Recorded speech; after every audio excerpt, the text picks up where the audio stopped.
creating this piece, we wanted to emphasise the themes of liberation and oppression, and how these two things are a vital part of Nora's journey in the play The Doll's House.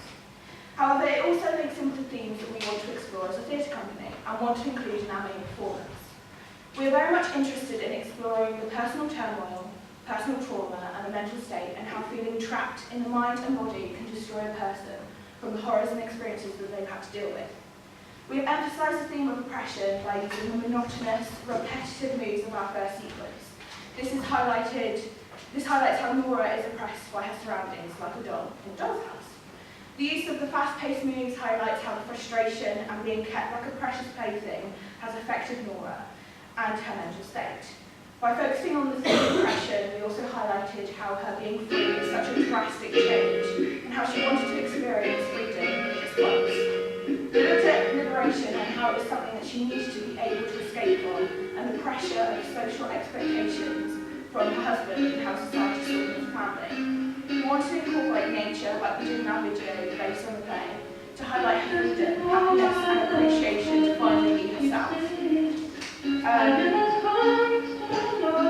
The difference between liberation and oppression in the scene, which we didn't show you today, contrasted to highlight how one was her reality, whereas the other one was her fantasy.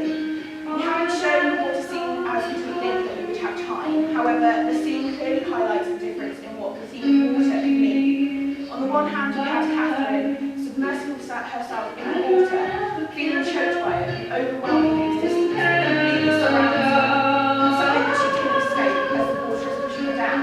Whereas we have Andy on the other side, submersing herself in it because she enjoys it. It's liberating to be at one with nature and has a calming and freeing appeal to it. The dancing sequence, which isn't rehearsed obviously, so it's different each time, highlights how the freedom of doing something as basic as dancing is liberating, especially to Nora, who finds comfort in this liberation. The idea of creating new, exciting and innovative theatre from original material is something of great interest to our company. It's been really exciting breaking down text in order to deconstruct, then reconstruct and to form something that is original and stimulating.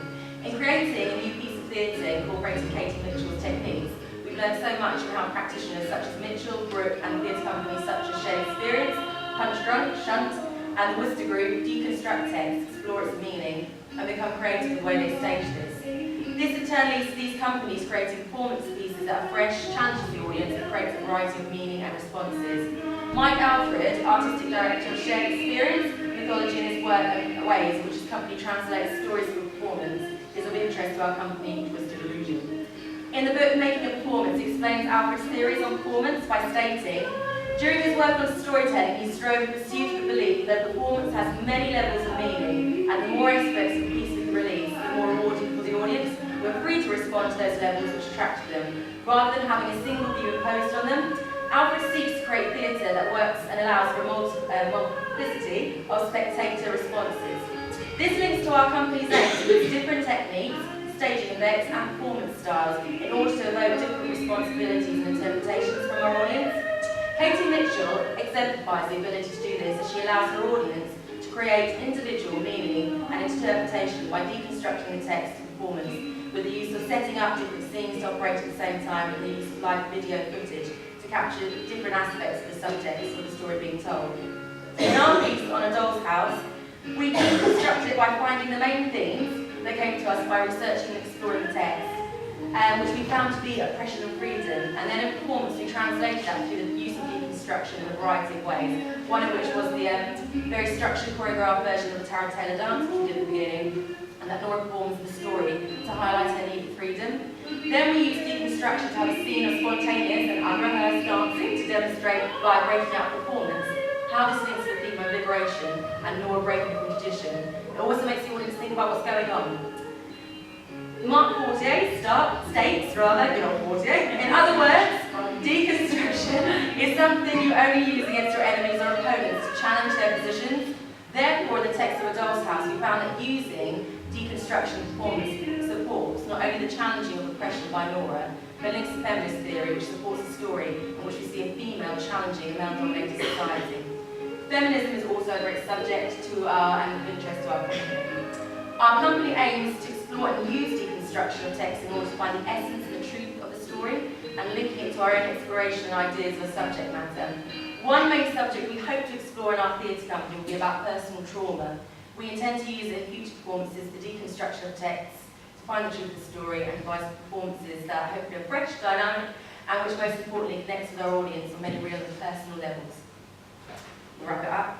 Yes. Should we finish? Yeah.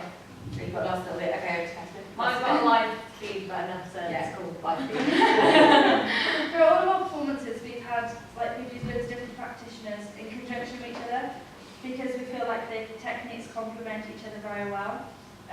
Strasbourg, who we looked at in our previous presentation, his actor training method links to the theory of phenomenology in the theatre, which has primarily been influenced by Stanislavski's work. Just like Stanislavski did, Strasbourg thought life could be breathed into the performance by how the actors use techniques, which is how we demonstrated things with like the sequence we did at the start, followed by the dancing thing around the chair, and then the dance we used real life things to bring everything to life.